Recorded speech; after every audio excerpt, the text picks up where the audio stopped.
Many people have been talking about generational wealth, but did you know that there was such a thing as dynastic wealth? Well, today on my show, we're going to be talking about just that and what's the difference between generational wealth and dynastic wealth on the All Things Black podcast. Stay tuned. Hey, yo. Sit down, stop what you're doing, pay attention, and get yourself together. We're going to be talking about some things that needs to be talked about. So I'm going to tell you again, sit down, put your feet up, get your drink together, because we need to talk. We need to talk seriously.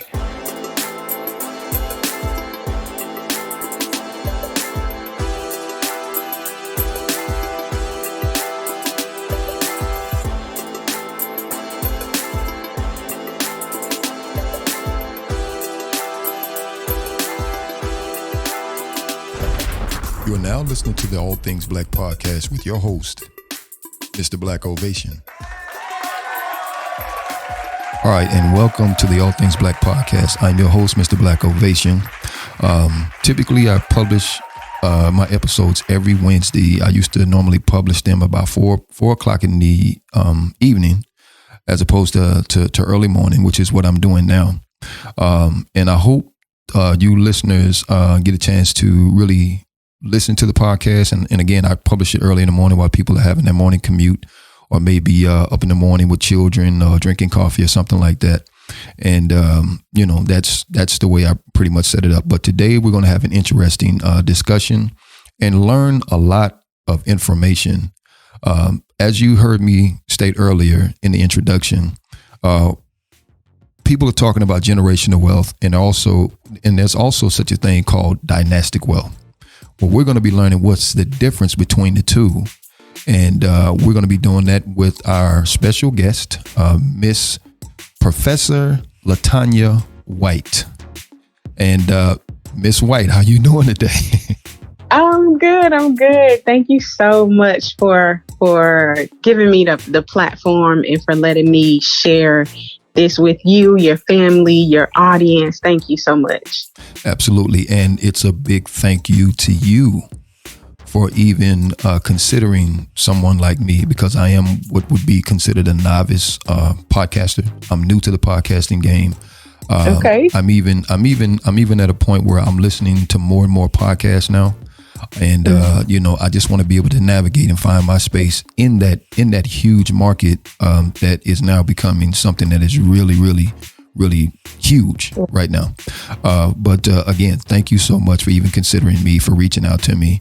When I read your information on your website, I was actually blown away at your accolades and, the things that you've actually accomplished. And one of the things that really blew me away when we had our initial conversation was your spirit. This sister here, I'm talking to the audience now. This sister here has one of the most infectious spirits that I've ever came across. And her smile equates right along with that same spirit. She is, just from the small time that I had, of interaction with her, you can already tell just from her, she loves what she does. She's excited about it. Just about all the time when she's having those conversations, because I listened to her on a previous podcast, and I forget the exact name of it. Maybe we can talk about that a little bit later. Okay. But she was just so excited to talk about what she has to offer.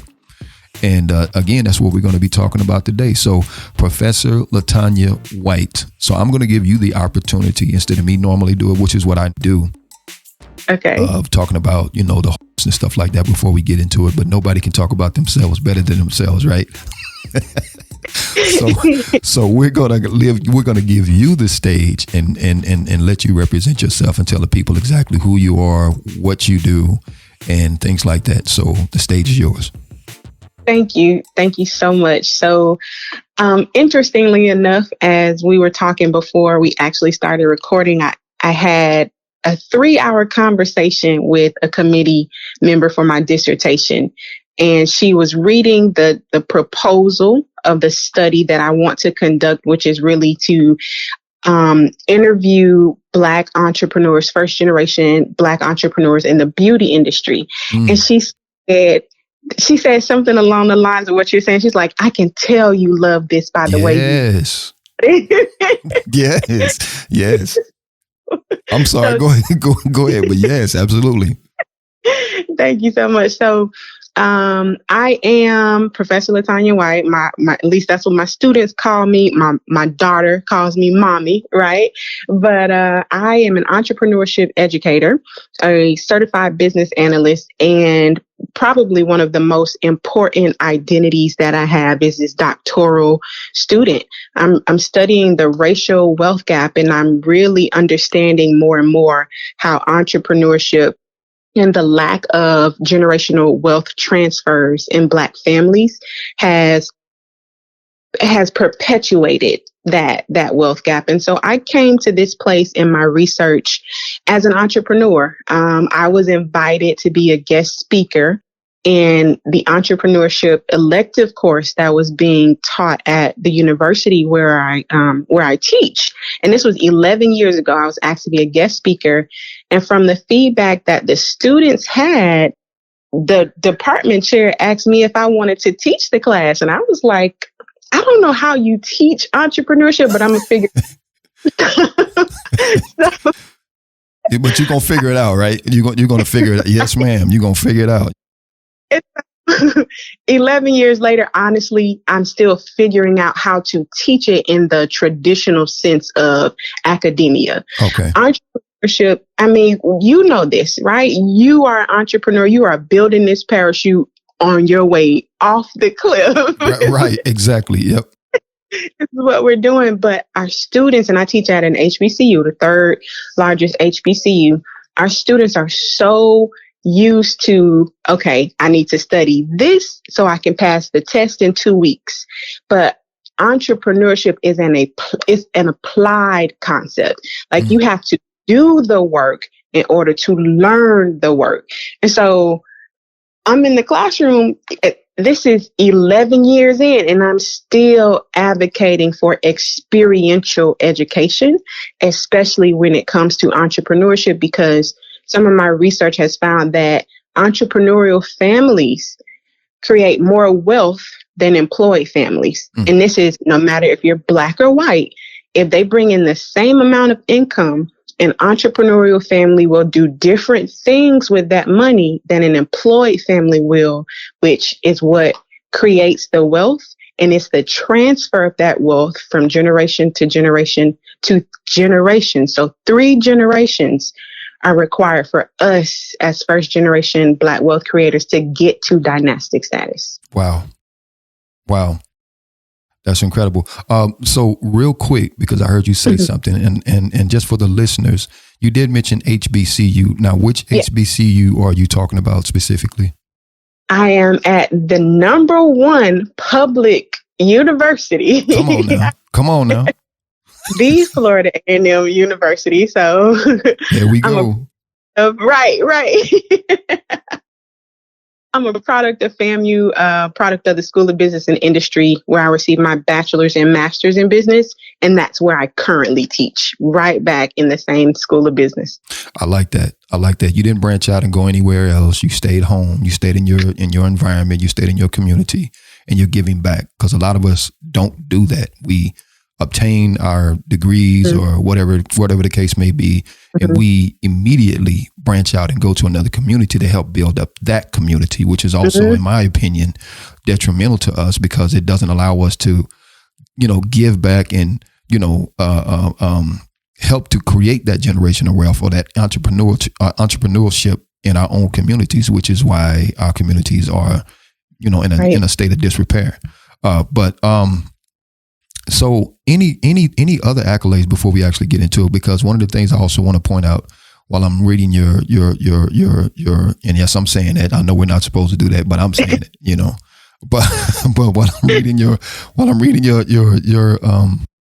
website, and there is a website that you can actually go to for her, which is called meetprofwhite.com. So make sure, you as listeners make a note of that. It's called Meet, MEET, Prof, PROF, White, WHITE.com, which is her website. You can obtain a lot of information from her website, which is actually really well constructed website as well. But you are also, you're welcome. You are also a member of what soror? You know. So I act so funny you asked this question because I got on my red jacket and everything. Watch out now. Girls and everything. Delta Sigma Theta Sorority Incorporated. My line sisters and I will be celebrating 16 years in a month or so. So thank you. You got it. I wanted you to mention that because again, there's going to be listeners out there. There's going to be people that's going to resonate and connect with that same thing because that's a big thing for a lot of people. So I just wanted you to actually mention that as well. All right. And should I call you? What should I call you at this stage? Professor White, Latanya, Miss White. Just want to address you properly. I think that's a big thing. So that's my friends call me Latanya, and there we go. Bingo. That's it. That's right. Latanya and I are sitting down having a casual conversation about things that are relevant in the world. I might have my little coffee or something like that, and she might have her tea or whatever, and we're going to have a nice time. Okay. So let's get right into it. Okay. Generational wealth, dynastic wealth. You did talk about it a little sliver of it, I believe, in your initial introduction. But can you kind of go into what generational wealth is, and then we can go into what dynastic wealth is? Yes. And you opened up the show, saying that so many people are talking about generational wealth, and especially in Black communities. And I love it. I love to see it. But one of the things about generational wealth, and there are three distinctions that I've seen when I study dynastic wealth in comparison to what we understand about generational wealth. And the first thing, probably the most important distinction, is that generational wealth focuses on only one form of capital, whereas your wealthy and dynastically wealthy families, they are cultivating five different forms of capital. Wow. So certainly we can unpack those. But that's the first distinction. One form of capital versus five forms of capital. Another distinction, generational wealth typically is only looking at, from me as a first generation wealth creator to the second generation, which is my children, my lineage, my offspring. Dynastic wealth looks at not just me and one generation down, but me to my grandchildren. There even is a concept that wealthy families use in the tax code. Now, this is legal. Come on with it. It's called a generation skipping trust, or is referred to as a GST, generation skipping trust. So they start the business with their grandchildren in mind. They are building in tax and legal protections so that the wealth is almost automatically going to be there for their grandchildren through this concept of a generation skipping trust. All right. Yes. Yes. There's an interview, I think it was CNBC did with David Rockefeller, and he mentioned He talks about this generation skipping trust that they have used in the Rockefeller family for ages. So that's the second distinction. The third distinction is how generational wealth impacts the family. And it's typically just, if you're the entrepreneur or if you're the wealth creator, maybe you got your wealth from real estate or whatever. It really only focuses on you and your family unit. Dynastic wealth actually encourages, almost required, that you do everything in your power to incorporate all other branches of the family. So it's not just from me to my daughter, but it's me to my cousins. It's me up to my aunts and my uncles up to my grandmother even. It's me to my siblings. And so how we loop all of this back to that first distinction, those 5 forms of capital, is we incorporate and have conversations and build relationships within our families that say, I noticed that you're always doing something around the house. So that's me noticing, right? And paying attention and giving you credit for the things that you love to do. Yeah. The next step is, how do we ensure that you become a master at that? Do we need to get you back in school? Do we need to send you to trade school? And where you don't have to worry about paying for it, right? Mm-hmm. Because when we refine that skill, then you are more likely to help this family create wealth because you have this mastery.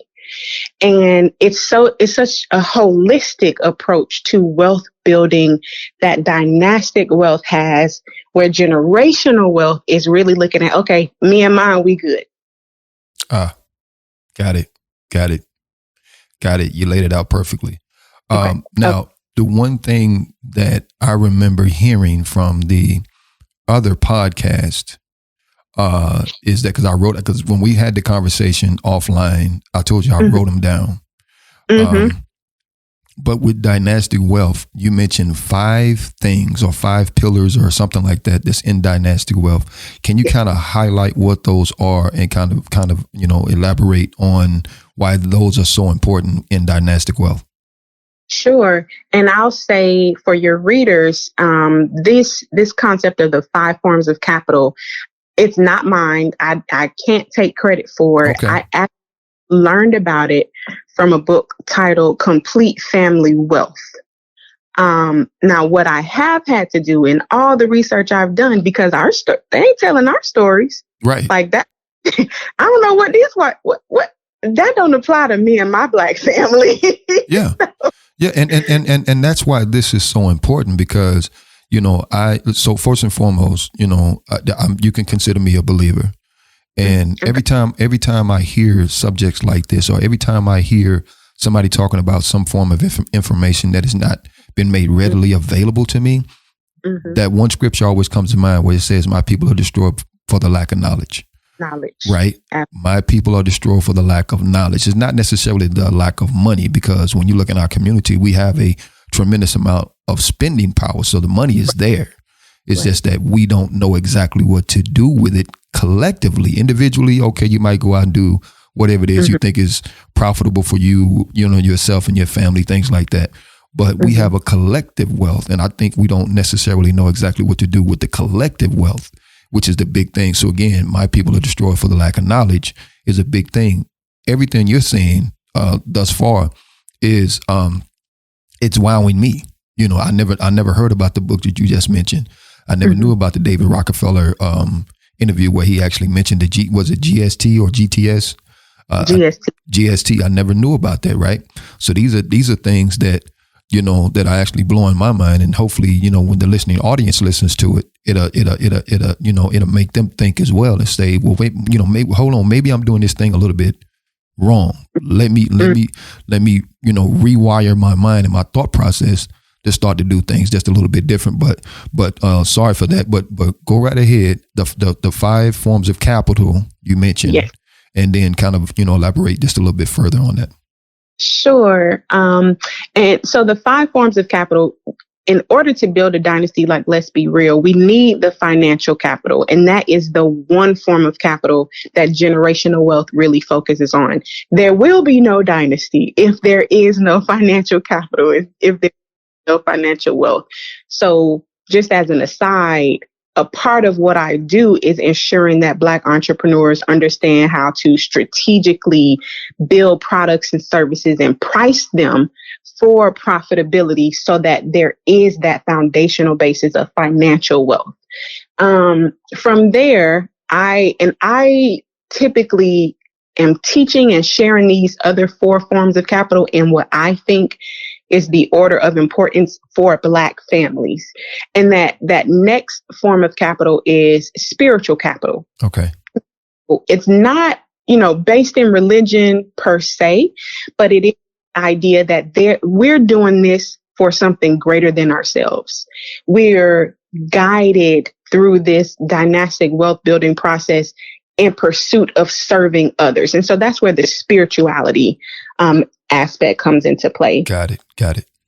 And there's a key question there that our families need to ask when we're really talking about spiritual capital. It's, what will the wealth be for? What do we want this money to be used for? Or how should people apply it in their day-to-day lives 30 years from now?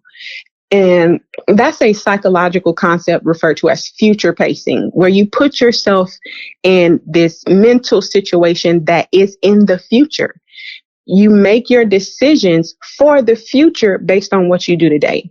And so if we can have a conversation with our family about, what are we doing all this? Why are we up at 5 and 6 o'clock in the morning on Saturdays and Sundays and missing out time? Why are we doing all of this? Because it has to be for something greater than ourselves. And the concept of dynastic wealth says, yes, it's greater than for me and my children. It's something for my grandchildren and their children. So we have to push out the edge of time just a little bit further and accept the fact that the work that we're doing today, if we're doing it strategically with dynastic intent, is likely going to be for someone that we may never be able to meet in our life. And that's, that can be a scary thought depending on, again, where are you spiritually? Right. So that's spiritual capital or spiritual wealth.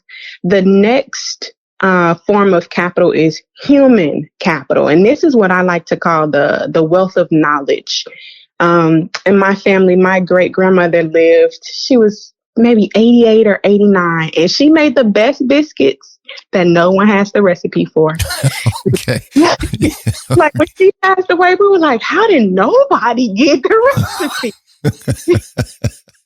That is one example of why don't we know how granddaddy made his money, right?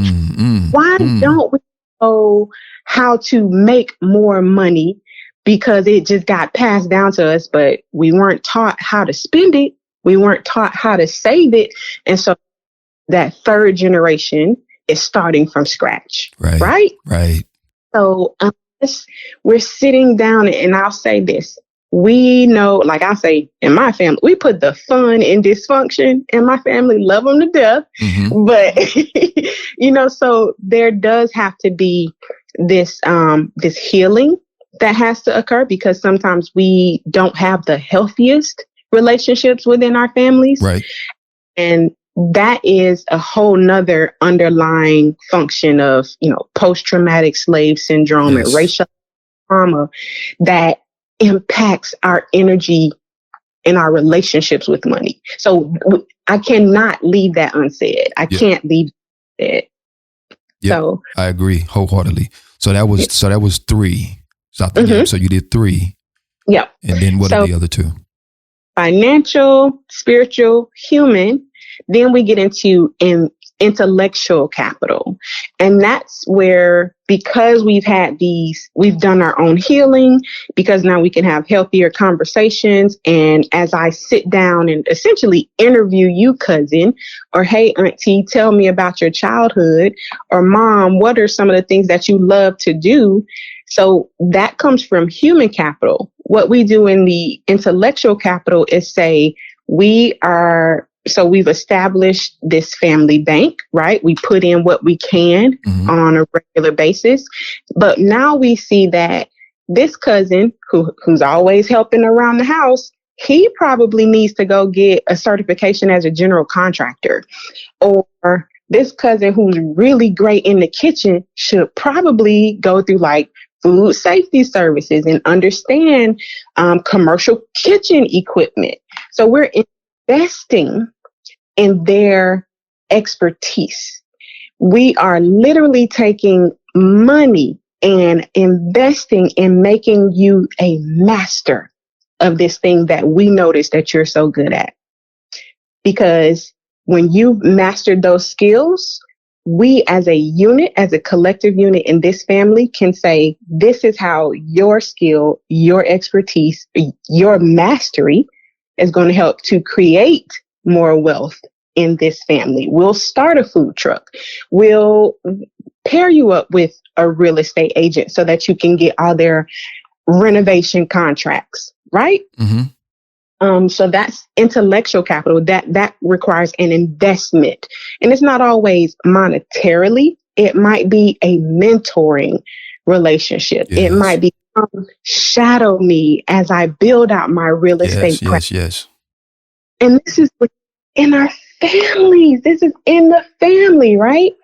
And so that fifth form of capital is social capital. It's the relationship capital. And there is research that shows, so these are two separate studies I want to mention. One study shows that Black-owned businesses generate 1/3 of the amount of revenue that white-owned businesses make, even if they're in the same industry. Yeah. So that's one study. The second study shows that Black-owned businesses or Black business families typically have less relationship capital, less social capital, and that impacts our revenues. So that means our networks are so close together that we don't have relationships with the movers and the shakers and the people who can open doors to bigger contracts. And that sometimes, and this is of course what the data is showing, the lack of that, the lack of that social capital is minimizing, if that's the word I want to use. It's like it's putting a cap on the revenue that we can generate. So until we build better social capital, our revenue streams are going to stay lower in a lot of cases, in a lot of industries. So that fifth form of capital actually is what makes it easier to have the 10 and 20 and 30-year contracts, because you know my daughter, right? You know that she's well skilled. She's primed for this position. She's the perfect candidate for this job.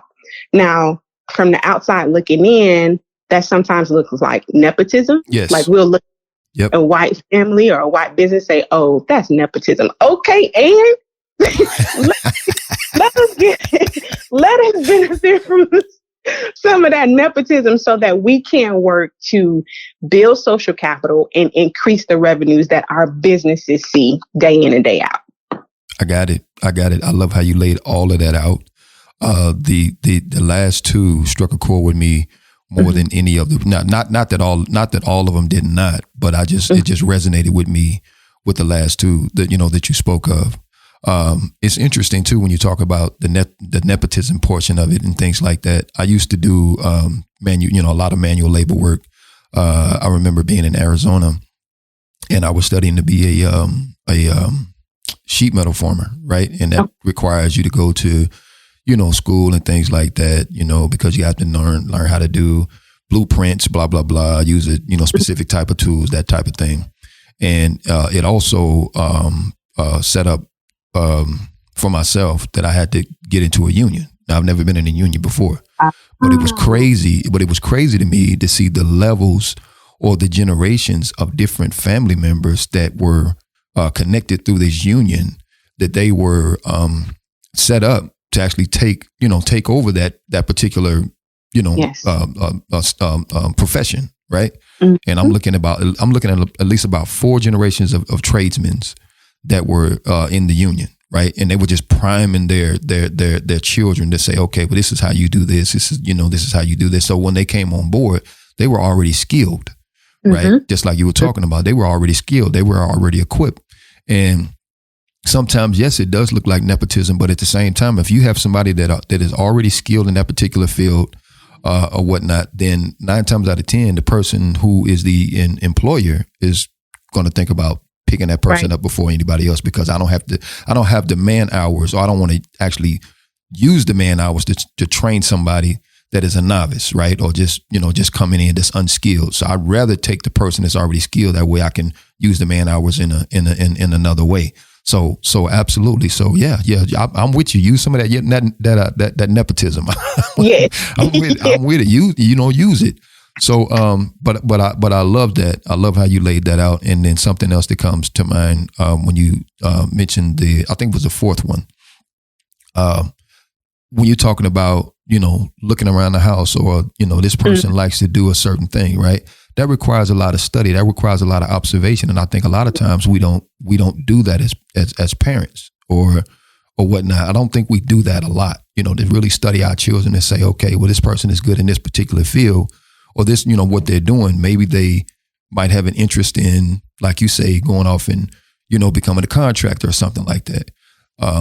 That also is going to play will play a big role in us actually, creating that generational wealth and getting on to dynastic wealth and things of that nature. But I absolutely love how you laid that out. And if I'm incorrect in anything, you feel free. You're the professor. You're you're the one that has all the expertise. Straighten me out, because again, my people are destroyed for the lack of knowledge.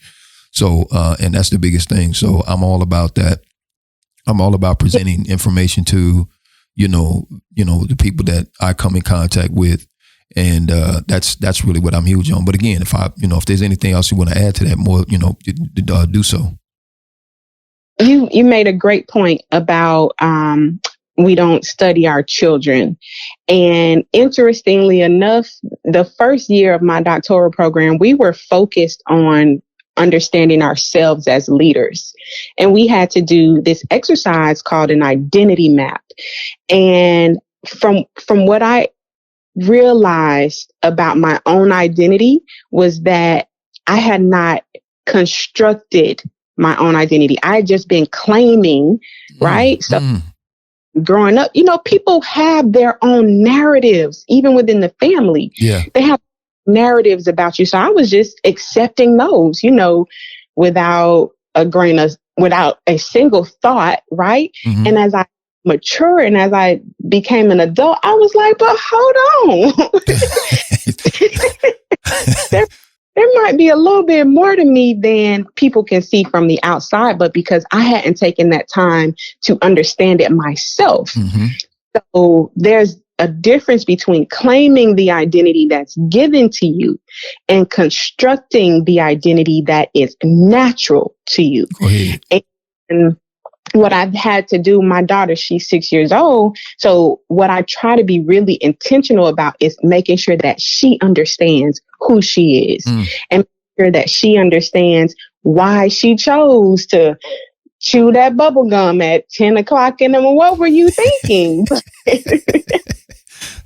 But I think the more I ask her those reflective questions, the easier it's going to be for her as she grows up and moves more into the world, where more of the world is going to try to tell her who she is. Right. And I think to your point about us spending more time studying our children, we also have to teach our children how to study themselves. Yes. Because when they leave our homes and they go off to college or go to work day to day, there are going to be so many people and entities and agencies and social media, this, that, and the third, that are going to try to tell them who they are. And if we made the time to teach them how to know who they are internally, then that I think is the real disservice.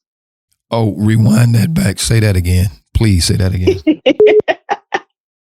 So if we as Black parents don't take the time to teach our children how to recognize themselves, then we do a disservice. When they leave our homes, when they go to work day to day, when they're away at college, and they don't have this strong sense of self, and they haven't constructed their own identities, they're going to claim any identity that someone tries. Oh my God. That's a whole nother subject in and of itself. That's a big one. To be honest, that's a big subject, just to come to think about it. But for the sake of time, I would love you again. I'm talking to Professor Latanya White, and I mentioned earlier that she does have a website, meetprofwhite.com, FWHITE.com. Right. And you can go there. She has a wealth of information. She has a wealth of information about herself, resources. And there's one thing that also stands out, which is, and I want to kind of talk about that before we end, is your Becoming Fearless Academy. Can we speak about that just a little bit and kind of talk about what that is and when did you found that and what it's exactly for?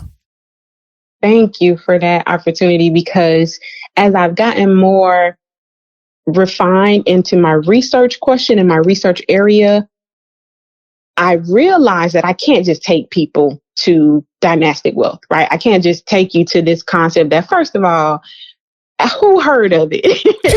Right, exactly. Especially understanding that that very first form of capital is financial capital.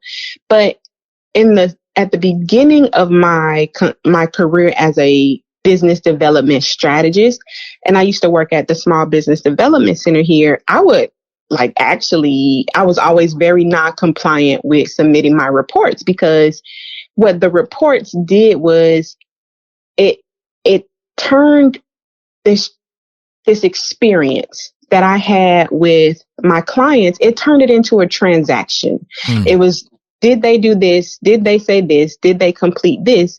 And I'm like, I hadn't even gotten to that part yet, because we just spent the first 45 minutes talking about why she feels so isolated as the first and only entrepreneur in her family. Like, I had to be able to unpack that story with my clients, and the majority of them were Black entrepreneurs. I could not get to this place. I can't talk to you about blue ocean strategy or business model generation or strategic pricing if there's this script in your head that says you aren't worthy, that says you can't charge this much because you don't have enough experience. I could never penetrate this layer of fear, doubt, and insecurity that a lot of Black entrepreneurs bring to their journeys if I did not have a conversation with them about the fact that I was there myself.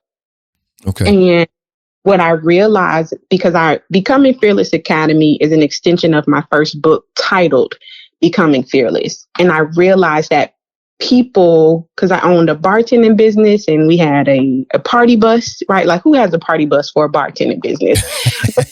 Real quick, wait just a second. So again, listening audience, I hope you are listening to sister. Sister is no joke, right? which again blows my mind that she would actually, kind of reach out to me when we would have these conversations. But the universe works the way it's supposed to work. That's I'm gonna leave that there. But sorry for interrupting you, but I just wanted to make highlight of that is that, okay, sis said she had a party bus, she had a bar, had a bar and that kind of stuff. She's no joke, y'all. That's basically what I'm trying to get at. But I'm sorry, go ahead and continue. Thank you. So when people saw that, we had this party bus for a bartending service, it really looked like I had no fear. And I didn't, right? Not in business, but what people didn't know was there was pain, tragedy, and trauma that I had to go through in order to get to this place where, I'll try it. Like, if I live through some of the stuff I've lived through, I can live through anything. And I dare tell me that I can't. But I hadn't told that story. And so I needed to tell that story so that the people that I serve could see that I'm not telling you this from the outside looking in, that I've been where you are. I've been plagued by fear. I still sometimes don't think I'm supposed to be doing this. I still don't think I'm good enough.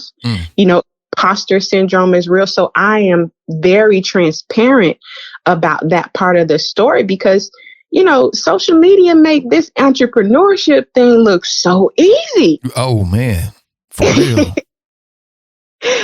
And so Becoming Fearless Academy and everything that I've established since then to really empower Black entrepreneurs is to say that this is a process, that and I don't say fearless. I don't say become fearless. I say becoming, to acknowledge that it's a process, that it's an iterative process that we're probably going to have to revisit once or twice a week. Like, let's be for real. Yeah.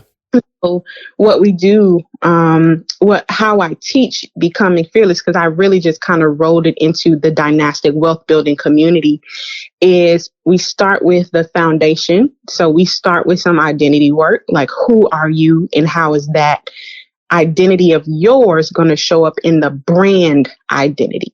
So we start with that foundation, and then we move to evaluation. So fearless is the acronym. So it's the process that I take people through as I'm strategizing with them, but it's also outcome. So you are going to become fearless on your path to dynastic wealth building. You have to.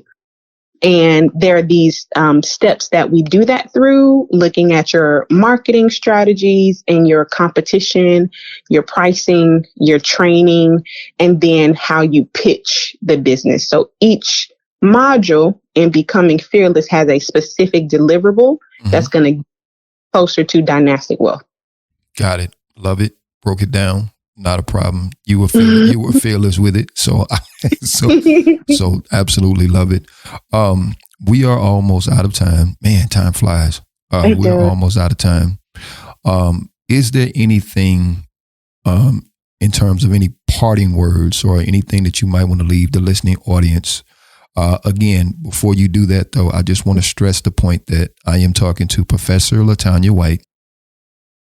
She has a website that you can go to and obtain a lot of information from. meetprofwhite.com.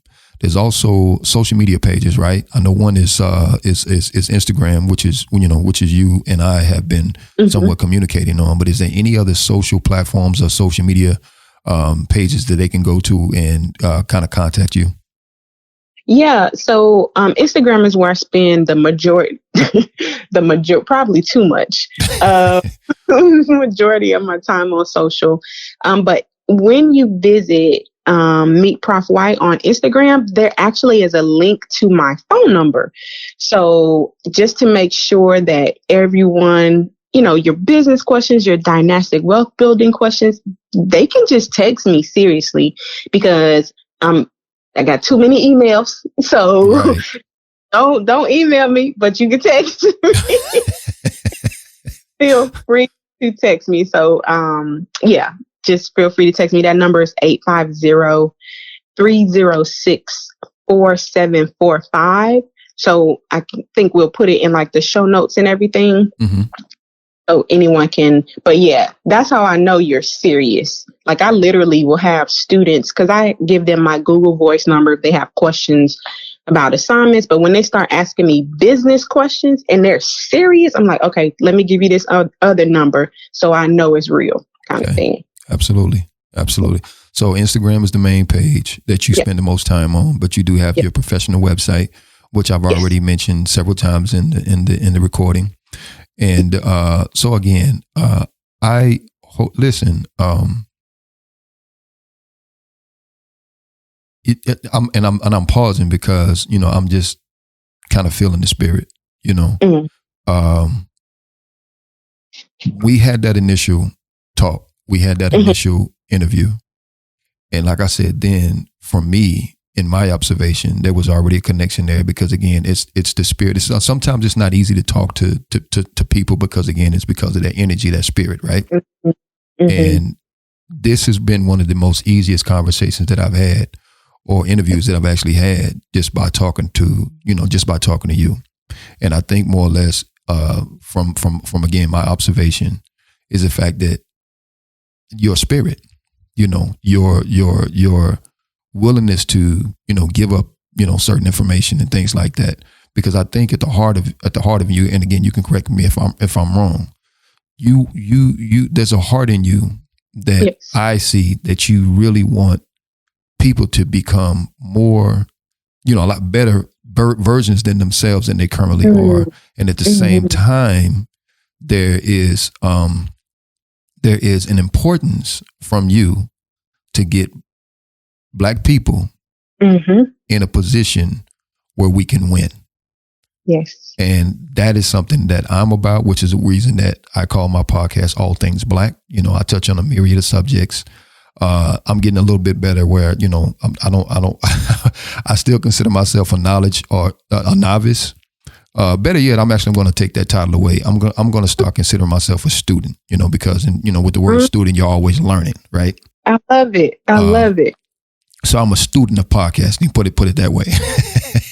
But this has been one of the most delightful interviews that I've actually had, one of the more knowledgeable interviews that I've actually had. And I pray that, you know, the listeners really get something out of this interview and, you know, just going forward. So I do have an invitation for you, an extended invitation at any time. If you want to reach out and you want to come back on the platform and talk about something that, you know, is, you know, pertaining to your heart or whatever the case may be, you are more than welcome to come back on this show and have at it.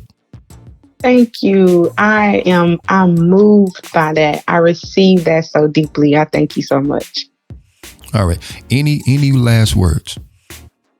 The last thing that I want your listeners to keep in mind is that wealth is our birthright.